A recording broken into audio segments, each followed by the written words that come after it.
Forget trying to keep up with AI. It's moving too fast. It's time to think differently about it. Welcome to the AI Readiness Project, hosted by Kyle Shannon and Ann Murphy. They're here to help you build the mindset to thrive in an AI-driven world and prepare for what's next.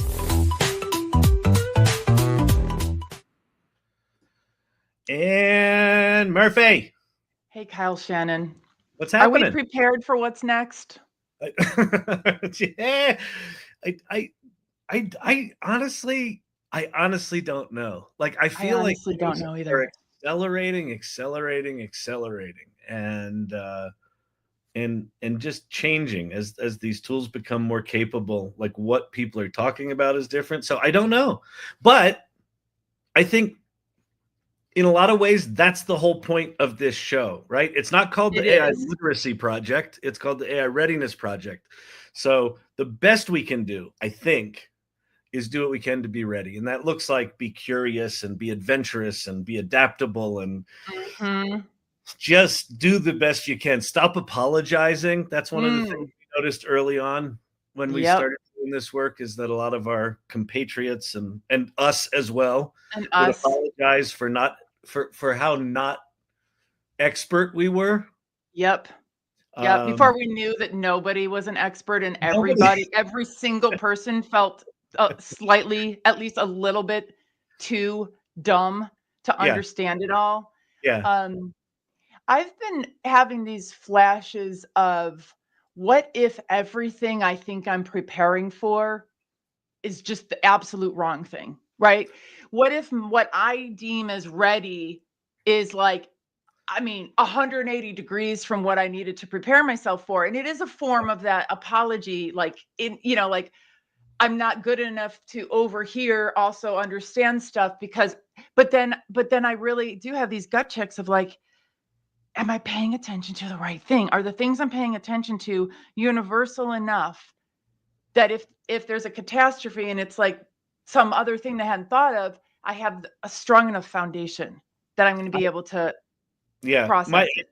I think it's a solid anxiety. I like it. I support your anxiety. You support my anxiety? Good. I do. I support your anxiety. I think where we are is that we are absolutely preparing for the wrong thing, because we've never had to prepare for what's coming. Like, we actually don't know what's coming, right? Sam Altman doesn't know what's coming. Mark Zuckerberg doesn't know what's coming. Elon Musk doesn't know what's coming. Doesn't know. Yeah. So, and what we're preparing right now is largely based on what we've done in the past. And so I think just by definition, we're preparing in a way that we understand as best we can. And whatever. And so I think it's okay. Like, I think it's the big skill then, I think, just becomes adaptability and maybe self-forgiveness, right? Ooh, self-forgiveness.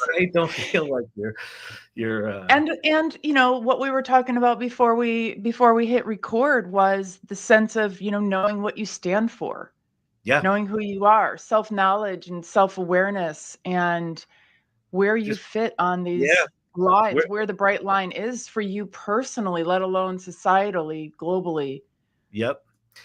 So let's dig in. So I'll ask you, how ready for AI are you this week? What were you telling me before? Oh, you're preparing for your conference. There was some interesting stuff there. Tell me, like, let's get into it. How ready for AI are you this week? Well, because of some of the recent stuff that I've been paying attention to, I do think I'm at an advantage. I've seen the dark side of how it can go with hiring or qualifying for something, applying for anything, because I'm unfortunately painfully aware of what's happening in the talent management and hiring world, where we've got this deluge of ChatGPT driven applications. Each person is applying for like 300, a day. And then we've got the systems that are trying to read it, and they're full of bias and they're breaking and all this stuff. I'll have my AI talk to your AI. My AI was going to talk to your AI. And so, to some degree, that felt like an academic, study for me. Yeah. But now I had this experience where, as we were reviewing our speaker applications for the Create conference in October, and we had 186 of them. We had a really thoughtful set of questions that we designed to draw out the uniqueness and the differences, because we really wanted to focus on having a breadth of topics and a breadth of speakers. And out of the 186, there were 30 that I had to just throw out because I don't have time to meet with every single one of them to understand what they really meant, which I could not tell on the application because they over relied on AI.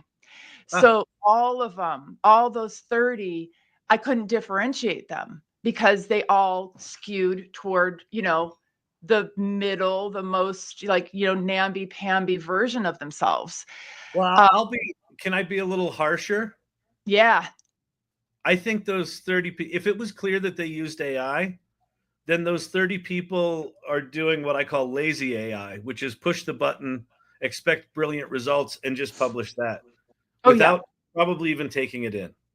For an AI conference. For an AI conference. Yeah. You told me this earlier, and the thing that immediately struck me is that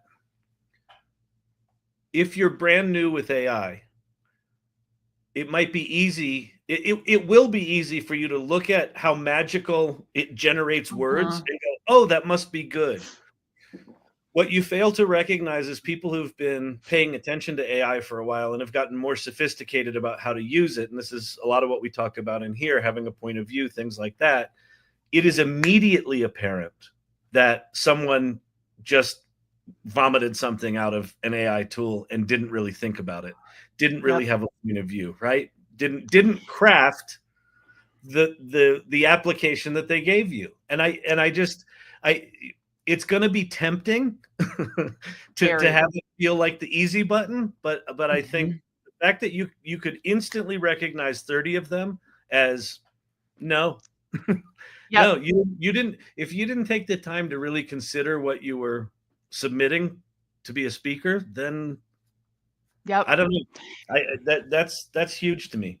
That's huge to me, and so it's an indication of either they don't have an ideal mastery of writing with AI yet, or they used it and leaned into it exclusively because it was like a whim. They don't really care, right? Yeah, and exactly. So it's like, I mean, I don't want to need to draw that conclusion. And by the way, absolutely no shade to them. Like, in a perfect world, I would have been able to have the conversation, learn what they really meant, like all that kind of stuff. But I made a decision as I first started seeing these things that I would go on the merit of the application or not necessarily the merit, what was on the application versus what I knew, what I knew about people. So, but it's like you and I were talking about, where if folks don't have their own like inner compass, they don't know when they see the AI slop, they don't know that they're in keeping with their inner compass, because they're not in tune with what that is. Yeah. You know what I mean? Yeah. And I'll give them a little bit of less grace. I will throw them shade. Because first of all, I'm a cranky Gen Xer, and I think I think our guest today is full on Gen X and supports it and loves it. Sundee, who we're going to talk to in a bit, I'm really excited about. I just think it's lazy work. Like AI does allow you to be lazy if you want to be, right? Yeah. And it's what people call AI slop, and they a lot of people are justifiably upset that there's just a bunch of garbage out there. And especially with something like, I want to speak at a conference, you have to put yourself out there in a way that's going to make it compelling for the event organizer to want to do it. And if you didn't do that, well, that's just, it is a layer less professional, right? And it's a layer less professional. And it is a word to the wise that you're doing yourself a super solid by making the organizers' decision making like easier. And And when I have to study and read your application 6 times to figure out what your perspective is and what you're going to be talking about, I'm already kind of pissed at you. Yeah. Yeah. You Well, but it's know? also that kind of thing. If they're lazy enough about it, you get the classic, she delves into the landscape of the tapestry of the paradigm shifts of the future. Like, what? Yeah. No. Yeah. People Yeah. don't use Yeah. these words, right?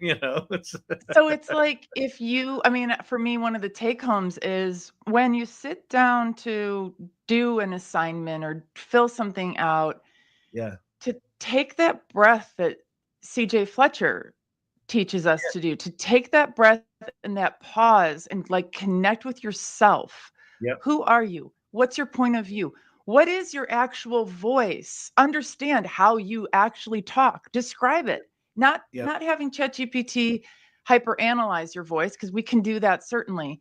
But like, how do you want to come across today? Mm-hmm. Yeah. And Exactly. then do the thing.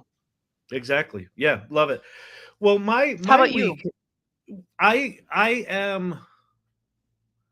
preparing for depending on when you see this, it may have already happened, but I'm preparing for a 5-day back to basics AI crash course on my AI Learning Lab channel. And, in typical Kyle fashion, I announced it 2 weeks before I'm delivering it, and I'm not prepared. So that's okay. But it's a really fascinating thing to go back to. I haven't, in probably more than a year, really talked about what is AI, why is it important. Right. I haven't really done a ChatGPT 101. And as I'm thinking about all of these different days, it is almost impossible to have, even in 5 days, to cover just the basics, right? Nope. Yep. The AI world is incredibly complicated right now. And it is complicated to the point that, not only can someone starting now not catch up to it, anyone who's been in it for 2 years can also not catch up with it, right? Yeah. It is these capabilities. I hesitate to even call them tools anymore because they're such broad capabilities, but these capabilities are getting increasingly sophisticated and accelerating out away from us. And so I think that goes back to the thing that you said at the very beginning, that you just feel like, I don't know if what I'm preparing for right now is what I need to prepare for. And I think about something just like OpenAI's Agent, which recently came out, right? Where you give it a goal and then it goes and surfs websites and does deep research and prompts itself and does things for you. None of us know how to use those tools. We've never had that kind of capability. Maybe you've used GenSpark a little or Manus, and now you've got it within ChatGPT. It's the same kind of thing. But how do you actually use that on a day-to-day basis? I don't know, but I know that it's not the same as how you prompt ChatGPT. It's doing its own thing internally, right? So for me, I think I'm just confronted with the fact that people have to start somewhere. So I'm going to have to teach something.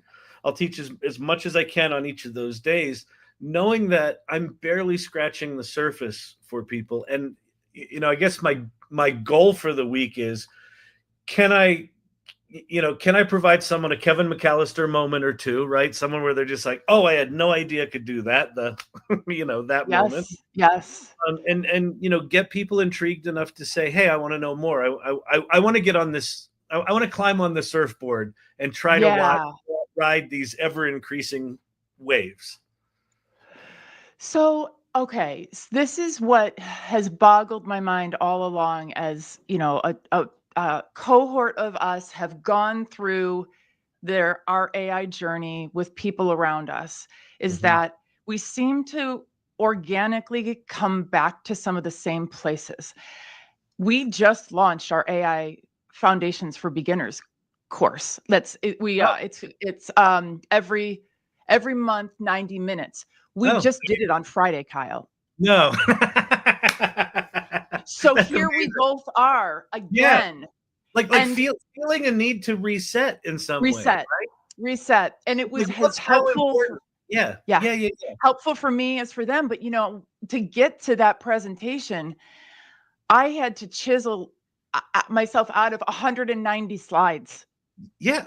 and get it and get it to begin with the beginner's mindset, right? I Yep. was like, over the last 3 years, I've developed all these things and frameworks and da da da da da, and none of them apply to the beginner mindset. So I was like, Michelle Monte Silva and I had to like just sit there and go, okay, throw that one out, throw that one out, throw that one out. And we ended up Yeah. with this core set that it was painful to It, only it's give painful those. small, right? It's Yes, like painfully not enough.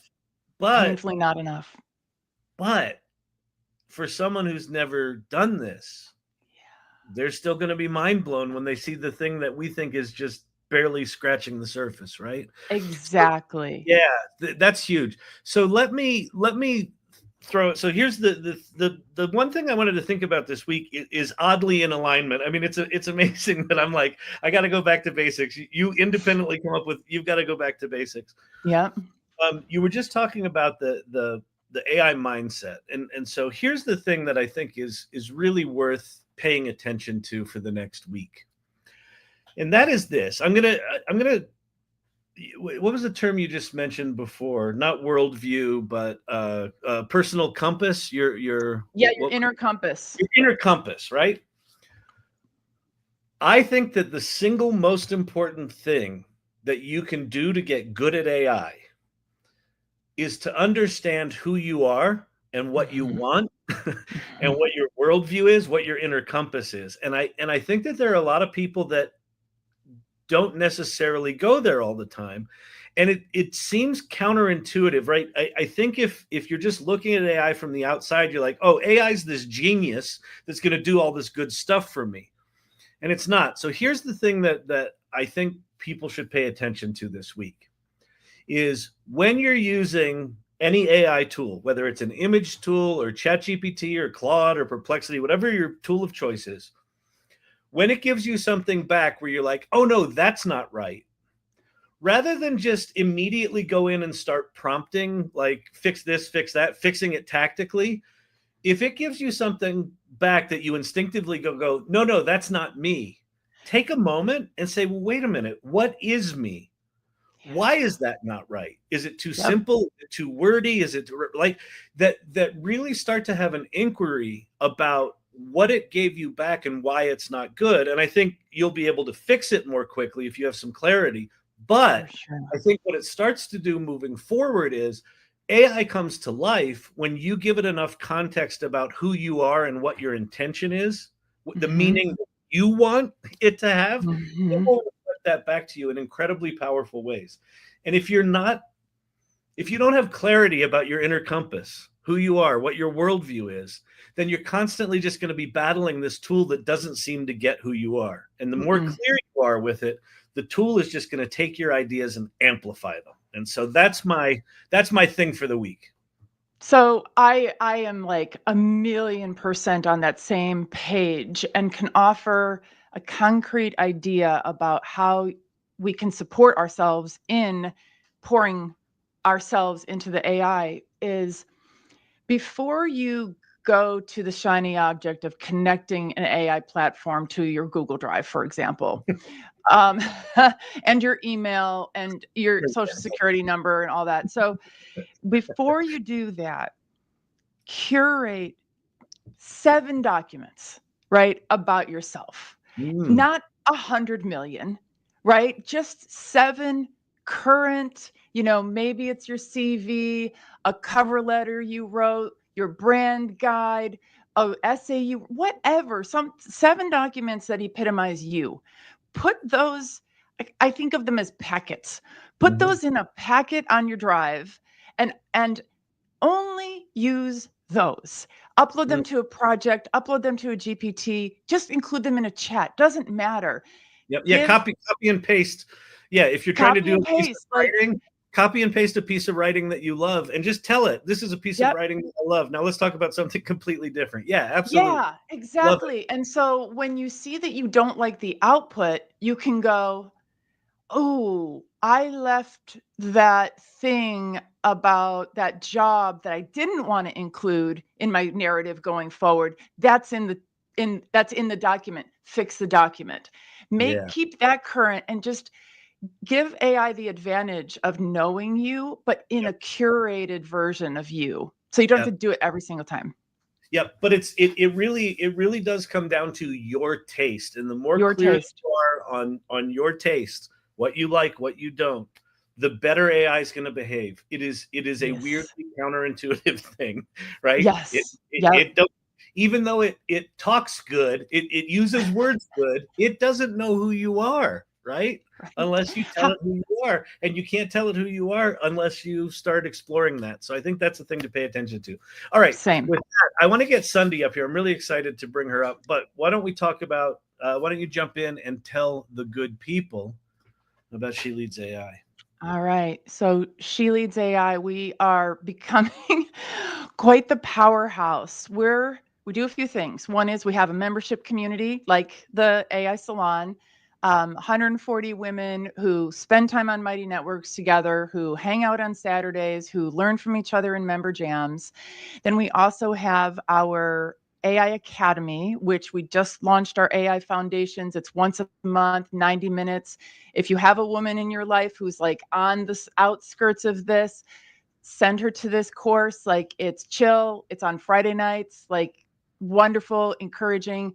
And then we have our AI consultancy, our AI consulting agency, which is about to hit the streets really soon. So, and we have a conference, and we have, it's a whole ecosystem built for women by women. And the goal is to provide, a safe space, an encouraging space, a place where your network, which matters more than ever, where your network is what gives you the advantage that we've all been looking for and hoping for decades. So here we are. She Leads Beautiful. AI. Love it. Love it. Let me tell you a little bit about the AI Salon. Similar kind of organization, really designed for people to put.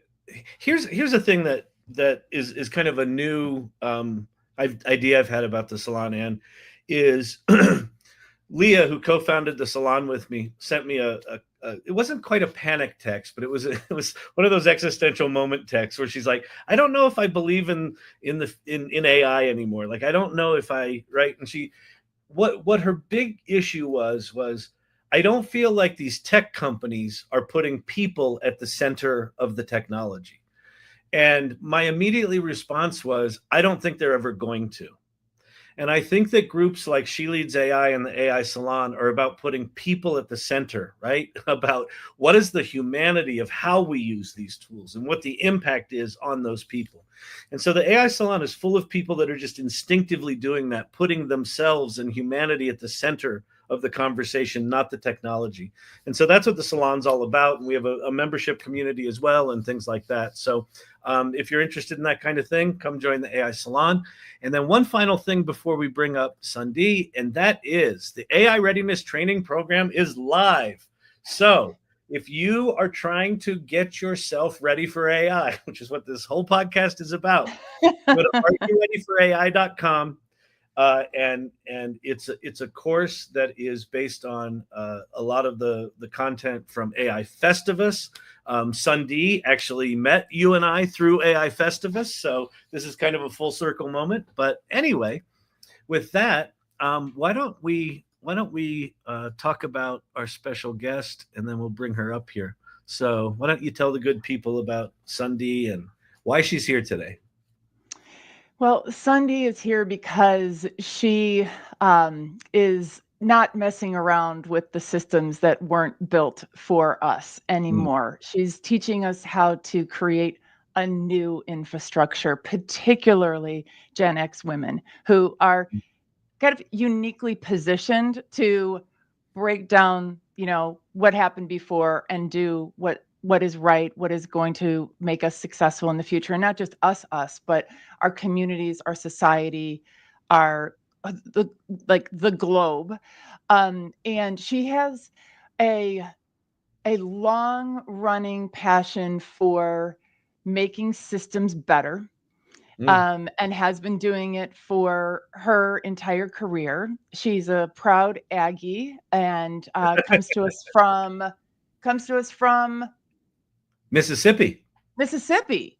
Yes. I think our first guest from Mississippi, I think, Sundee, welcome. absolutely. Hello. From South Central United States of America. It's a Hello. disconnect. Hello. Welcome. It is so nice to have you here. Thank you. Thank you for having me. I'm excited about the opportunity to have conversation. Yeah, absolutely. Well, why don't we, before Ann and I get carried away with asking all sorts of questions, why don't you just introduce yourself? Tell us who you are and what you want people to know about what you're up to. Absolutely. So I grew up in New England and went to college in Texas. And now I am an AI implementation technologist, futurist, all of those things. And I live on 6 acres in Mississippi, and we just got broadband internet last year. So wow, that's amazing. Yes. Yeah, that's crazy. So that experience alone really informed not everybody has access. Yeah. Not everybody is able to take advantage of this opportunity, this technology. And I see that in our businesses down here. I see it in the young people down here. It's getting better, but like you say, you can't catch up. This technology is not like purchasing an Intel server or saving your operational or cap expense and getting an AMD when it rolls out. Yeah. This technology grows over time. So anybody who didn't implement 2 years ago, you are already behind. Yeah. Well, and I would even argue anyone who did implement 2 years ago still behind. Yeah. And it doesn't mean I don't think that you shouldn't start, but I think it's the sense of urgency, the sense of overwhelm and urgency, especially if it starts impacting people's jobs. And you have to be AI literate if you're going to work here anymore. Wait, what does that even mean? Right? If I haven't played with it. Wow. Can you share about the intersection of building new infrastructure, which I've had the pleasure of hearing you share about, and the future for Gen X women and the work that you're doing with them to kind of launch them into absolutely the future? So the future needs to be different than the past. We've reached a point that what goes up must come down. So when the stock market goes up, the stock market must come down. When we switched in 1970 from investment in pensions, unions, employees, training, and we changed to extraction, well, that also has a shelf life, and that is coming to a close. And all of the arcs of time, whether you're talking about generational arcs, empirical arcs, so things like the Empire of the United States, Rome, the British Empire, the Ottoman Empire, 250 years is about the limit. And we are at 249. And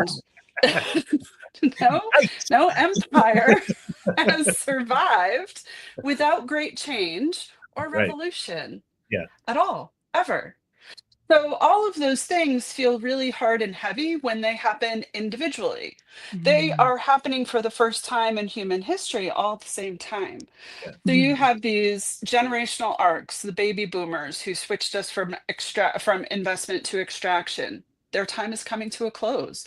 You're looking at the unipolar moment that the United States had at the height when the Cold War ended and the US was the center of everything: culture, movies, education, military. We dominated every sphere. That time's coming to a close. And all of those things ending at the same time, you see the panic in capitalism of we've got to get as much out of this as we can. We're not going to be, OpenAI, we're not going to be a not-for-profit. We want to rake in as much money as we can.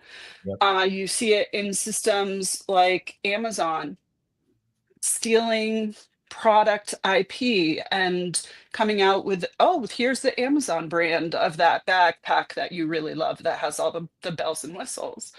And so you see this age of extraction coming to a close, and the people with power, money, and influence are panicking because the only thing that comes next is the rich get eaten. You think the French Revolution, you think the civil unrest during the US revolution when we moved away from the British Empire. So the next 10 years holds a great deal of volatility and an amazing opportunity. Gen X is the only generation that didn't grow up digitally. We grew up before. Yep. So you can't expect Gen Z or even millennials to say, wait a minute, this worked before. I really liked this. We should carry this forward.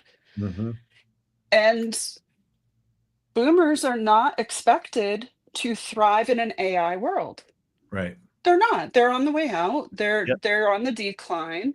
So it really does leave Gen X, specifically Gen X women, in a position to center humans, to center children, to center community and connection. Yes. And we have the experience to say, you know what, I remember when I received a binder of SOPs and how to do my job. I really think we should go back to that. And you don't have to go back to that, Mr. Amazon. But when I build my business, I'm going to make sure that there's a binder that says this is what your job is, whether that's a virtual binder or a physical binder, take your pick. We can always have a trapper keeper, but it's we are that one generation. We are intended also, if you look at the flow of time, there are roles that each generation plays. We are that fixer generation. We are the ones that have that responsibility as well. Wow.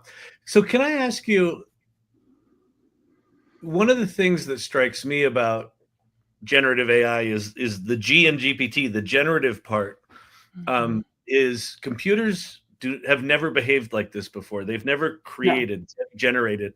And I'm curious if you feel that the opportunity of hyper prosperity is a possibility. Like, do you feel like the age of extraction ends just at the time when, hyper prosperity comes? Like, what's your take on where this is headed? Right? Are we going to get into a highly prosperous time, or what's your take on the capability itself that's emerging? We have two choices. So if we persist in allowing power and money to dictate what infrastructure is accessible to whom, if we allow power to dictate who has access to what tools, extraction continues. And we live in a surveillance state that is technology not for good, but technology for malicious intent, nefarious intent. Those systems are all coming to a close, but if we do nothing, they will just rebuild what we had before. It's familiar, it's convenient, and it's easy. It's the easy button. You were talking about the easy button before of generative AI. It is just easy to say, well, this is the way we've always done it. Right. Yeah, that's the power structure. Yeah, but my sense is that the centers of power, the death throes of them are going to be intense, right? Well, you've already see it. Absolutely. Yeah. Absolutely. And so we do have an opportunity. Like, that is the flip side of the coin.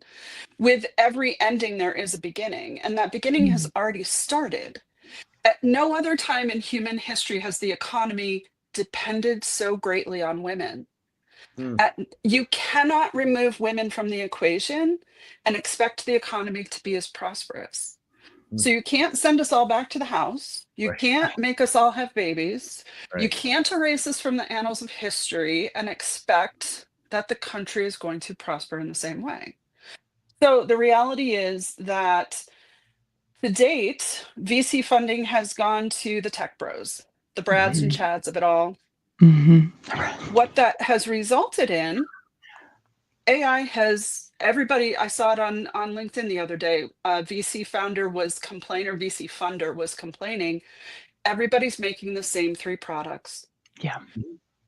Well, if the world was written for you, by you, in your image, are we solving your problems or are we solving your inconveniences? Because if we're solving your inconveniences, that's a you problem. Women have never had the opportunity to solve their problems and the universal problems that affect the majority. So patriarchy, and this is not a ding on men, this is the structure of life that we have known it. And patriarchy focuses on the individual. It just does. That's the structure. It's very hierarchical. It's very focused on the individual.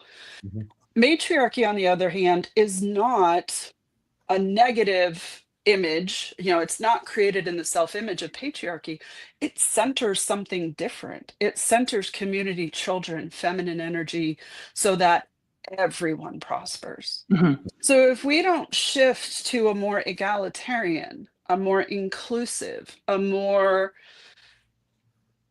at this point, Congress should not be made up of 5% of the silent generation. Sweetie, take a nap. So let's move forward in a way that gathers people together to solve real problems. Yeah. So you take that like really powerful macro, the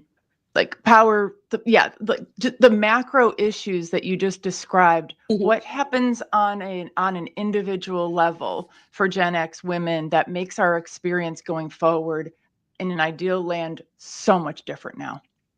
So I had a real aha moment. I left corporate November of 2023. I had been passed over. I had been promised a promotion that was rescinded, promised a raise, a title. I was managing projects at $1 million levels, and all of a sudden the promotion was gone. We had been sold by Dell a couple of times, and I was cast aside, basically. And even after I had moved our Salesforce instance twice. So, Wow. So I walked away. I was given an ultimatum. You will either continue to work at 150% or you will turn in your resignation. Okay. Wow. Okay. Wow. Thank you for making that easy. Yeah. And I walked away. And I started this business not knowing what I was starting, seeing that the men that I worked for in technology, I've worked for the last 20 years in technology. I've consistently been other duties as assigned girl. If there was a problem nobody could fix, if there was an issue that needed a solution, if there was a process that needed to be made more efficient, if there was another department that needed to be, I just ended up taking on all of these additional responsibilities. And I had this epiphany when I left. How hard can it be? Boys do it. We can't do any worse than the men that have been in charge to date. So there's less risk than what we consider. And the epiphany was, and this is the way I've run my business, if you change the life of a woman, you change the world. Yes. And so I got called on the carpet for it. Who do you think you are to have this audacious goal of changing women? And I looked at him and I said, oh, sweetie, I don't have to change a woman's life. I changed my life, which means I have already changed the world. And that is the message to Gen X women. Right. If you make an individual change within your life to reclaim your time, your voice, your energy, you have changed the world. Because each ripple of each person who moves through this next phase of what comes next, this future of work, everybody who does it differently changes the world. Makes possible something else. If we could all just choose differently, instead of doom scrolling for 2 hours because you're tired, ask ChatGPT, I have this idea. Is it a viable business? Yeah. Ask ChatGPT, I have this solution to this document problem at my office. Is this a universal problem? Are other people struggling with this? And when you make that single shift from consumer to creator, from being someone who is extracted from to somebody who is putting something back into the world changes. That's how we get through what comes next, by growing together, by reestablishing community bonds. And those can be virtual. I do not recommend 100%. We do this work individually. Yeah, no, we talk about community all the time. There's also something about the fact that the primary interface is now language that if you've got good empathetic skills, you're really good at AI, at generative AI, right? Like that's why all of us girls that were other duties as assigned, we're thriving. Exactly. It's incredible. It's one of those things where for me, when I was in it and doing, taking care of all of the barkers of projects. Yes. I had no idea then that it was anything other than just being kind of screwed over. But now I look back on it and I'm like, but I got to learn this fringe case and that fringe case and this weirdness and this gnarly problem that nobody else could fix. Yes. Now you take all of that. Here we are. We're in our Gen X is what, like 45 to 60? 45 to 60. Yes. 45 to 60. So here we are. Now we sleep for lots of us get sleep now. We have some discretionary income. We're done with the old systems, but we still have that necessary, I think that a little bit of spite goes a long way. Oh, it sure Sometimes does. You need to have that little bit of spite to just say, I'm going to flip over the tables and do it another way. So, bitter, right? So, question for you. At what point in your journey did you understand that you got to go all in on AI? What was that tipping point for you and what happened next? So my story is a little bit different. When I was my entire career, but college mostly, I really recognized that both sides of my brain work equally. So I was an English major taking engineering 400 level classes for fun. So yeah. Yeah, I was the only liberal arts major that was in engineering classes for fun. Wow. I was also the only Yankee in Texas for college, so it really kind of rang true. But so during the pandemic, when a lot of people went sourdough and gardening, I went Python and neural networking. How cool is that? I sat in on MIT classes and was like, did I need to go back to college?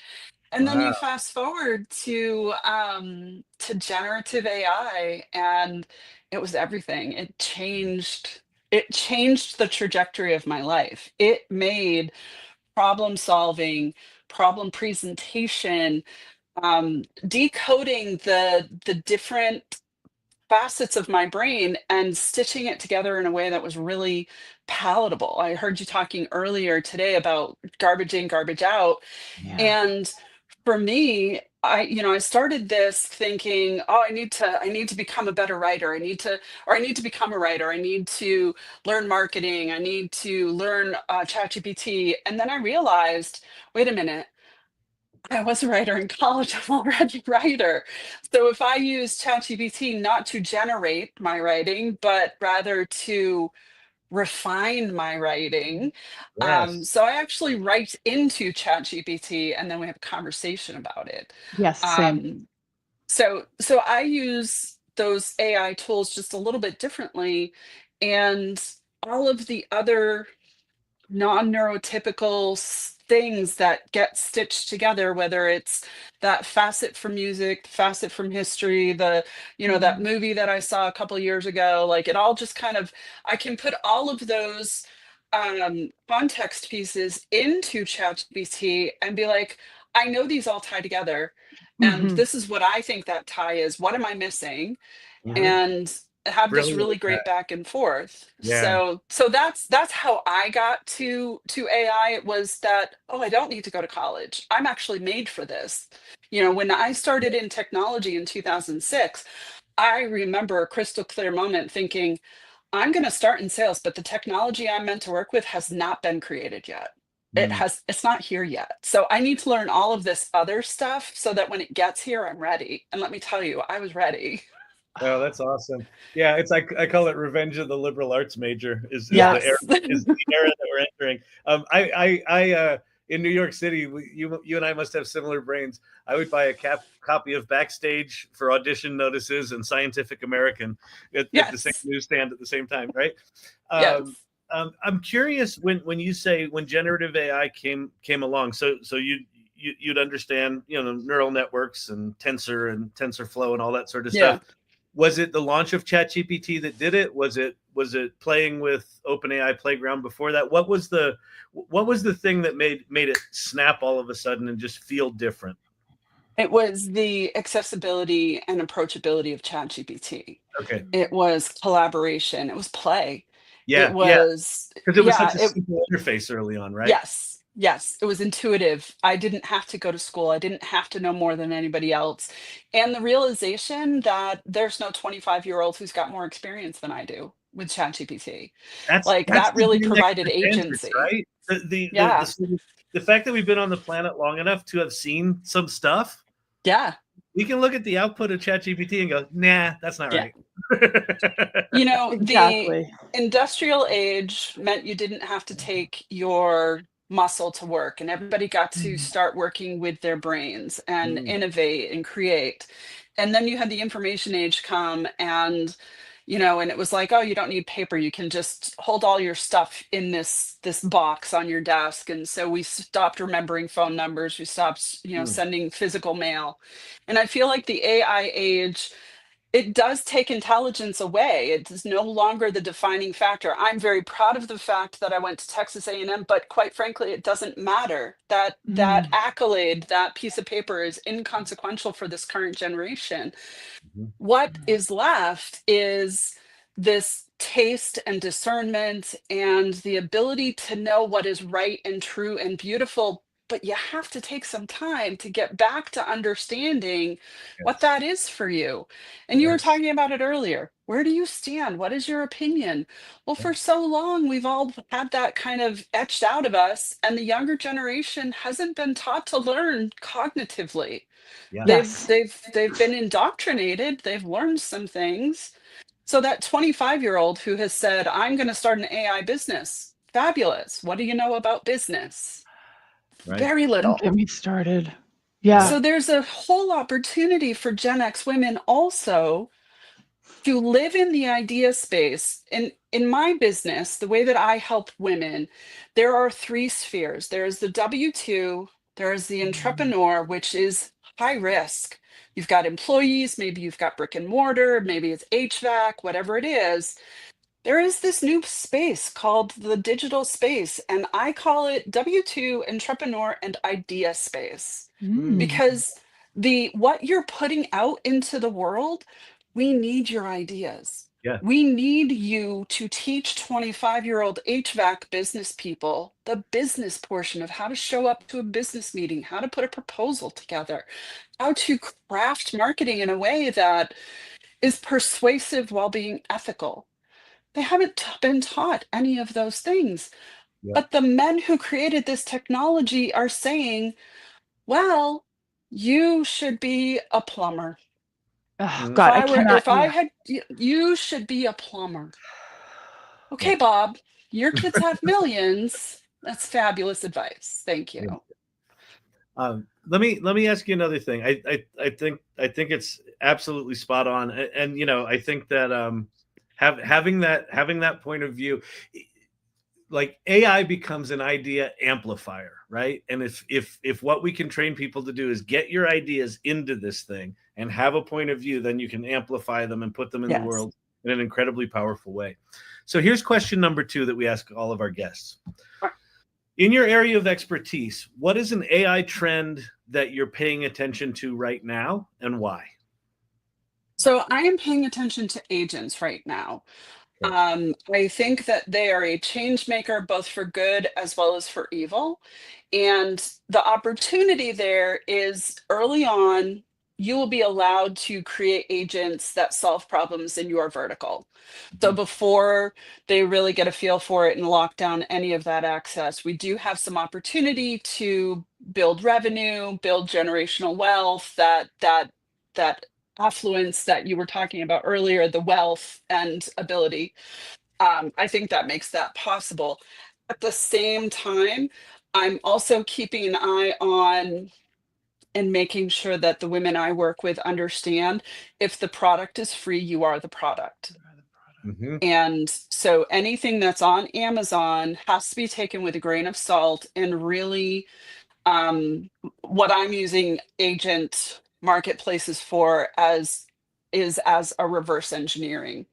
So ultimately, whether that's building infrastructure that allows for SMB agents or one person business agents, the marketing is different. The market itself is different. So that's where I'm focused on. I'm really eager to see when Anne's going to get her pizza. But I'm very, very hungry for a pineapple pizza. yeah, It's never so going to come to my house. I don't think so. I don't think so. But I think there's real valid use cases for agent work. My challenge with things like marketplaces that are put out by AWS, they've already cornered 30 to 40% of global data and market share for cloud computing. And so it's really an easy implementation to not augment the staff that you have, but to replace them. So you might have executives that think, oh, we're already partnering with AWS, but they've already got all of our data. Their platform's already something rich within our environment. Let's just go ahead and replace the CX team and have it done with agents now. So I think it is the job loss at scale that I'm concerned about with agents. And I'm also concerned for while I don't think about malicious use cases, there are people out there that are refining for that on the daily. So, and I think we are opening ourselves to that potential with agents. How do you think that how do we teach ourselves how to use agents? I can see an organization looking at an agent and go, okay, all those tasks, that's that job. Let's replace that job. I can see that. Right. But also us as individuals, and people within your community, these Gen X women, also have access to these agents that can be quite powerful. But I don't think I know I currently don't. What do I ask this thing? What other than book me a vacation for a family of 4, right. and have vegan menus. Like I feel like there's parlor tricks I know right now, but I don't have an instinct about how to use them. What is your thought on that? And how do we learn how to use these things moving forward? Right. So I think that that's where community comes into play. I think that there are valid use cases. I personally struggle with distribution. I'm not a huge fan of marketing. I think that agents are a great way to augment my own skill set, to take things off my plate that I don't necessarily find joy in doing. We talked yesterday at Social Saturday at She Leads AI. What is your non-negotiable? What are you unwilling to give an agent? And I will tell you, my non-negotiable was Anne's, oh my God, I would give that to an agent in a heartbeat. And that was Christmas cards. Yeah. Writing out Christmas cards. I will never ask an agent to write out Christmas cards. That brings me joy. That is something I really every year look forward to. And for other people, Anne included, it was like, oh, if I had an agent to do it, then maybe it would get done. That's hilarious. That's great. So I think there are real use cases for agents, but I think that we need to work together because it will be process driven and not everybody is a process person. Yeah, I know I got to ask our last question, but the fact that so many people aren't going to know what it means to even something as simple as, my take of upload my Christmas list, my Christmas, my mailing list, like that is not an insignificant thing that I've just done for my friends and family, by the way, the people who I really, really love. Right. So, and the average person can't possibly be aware of it because it just hasn't been the way that we needed to think before. Right. Exactly. It's that saying about just because you're paranoid doesn't mean they're not out to get you, right? Okay, our last question is, what does AI readiness mean to you? For me, AI readiness is understanding that it's a tool. Tools change. Right now, we're working with large language models. Don't get comfortable with large language models. They're changing. The world model is what comes next. Even if it doesn't amount to the same impact as a large language model, you think about the way that humans learn, humans don't learn by reading the encyclopedia. A child will learn more before they turn 5 than they will for the rest of their entire lives. And they learn it through perception. They learn through hearing and seeing and tasting and touching. That's what comes next, is this world model JEPA, and I don't remember what it stands for because I just read about it on Friday. But so what it is to be AI ready is to be adaptable. I think adaptability is the one skill that we can teach our children, that we can bring to community, that we can encourage in virtual spaces. The idea that the output may be the same, but what got us here, what got us to LLMs doesn't take us to spaceflight. It doesn't take us to AGI. If it was going to, it would have. They've thrown a lot of money at it. Yep. A lot. A lot of money. A lot. So like, where does all this money come from? It's crazy. Yeah. So when we think about where we go next, or how we get to the next, the next iteration of this technology, don't get married on to the back end, because it's going to be different. So think about how you engage, and think about it as a tool. I think about it as a survival skill more than I think about it as a luxury. And I think some people do see it as luxury. They see it as a toy. And I'm glad that works for you, Thad. That's fabulous. But for women, it really is a tool that helps you reclaim your time, your voice, and to find that inner peace that comes of knowing yourself well. And LLMs are a mirror, and they only know the past. They can't predict the future. They're horrible at some things. They're horrible at problem solving, come to find out. So as we find the limitations and we work around them, that will bring new technology, new iteration, new innovation, women, and untapped potential. So whether you're talking about the global South, whether you're talking about the United States South, the states that the education outcomes are lower, the healthcare outcomes are lower, if you can remove the stress of worrying about your healthcare, you allow for innovation. If you have access to broadband, that's not a luxury. Broadband is not a luxury. If you're not worried about work, if you're not worried about all of those other things, innovation becomes possible. So when we think about access, when we think about who's allowed to build, who's permitted into the room, well, the rooms have been very exclusive to date. And it is time to build a new house on a new, different foundation. And if I can encourage my 18-year-old stepson to choose differently, then I think that we can do the same. As adults, as Gen X women, we just need to choose differently, prioritize differently. So being AI ready is about choosing to be adaptable and ready for what comes next. Gorgeous. Sundee, how can people get a hold of you and learn more? How can they hang out with you more? So my name is Sundee, Sundee Williams. And as far as I can tell, I'm one of very few. So all of my socials, except for Instagram, are Sundee Williams. So my Substack is sundeewilliams.substack.com. My Stan store is stan.store/Sundee Williams. So that's where my thoughts and my products are being housed. But you can find me on LinkedIn. I am there every day arguing with men who think that women should be smaller. But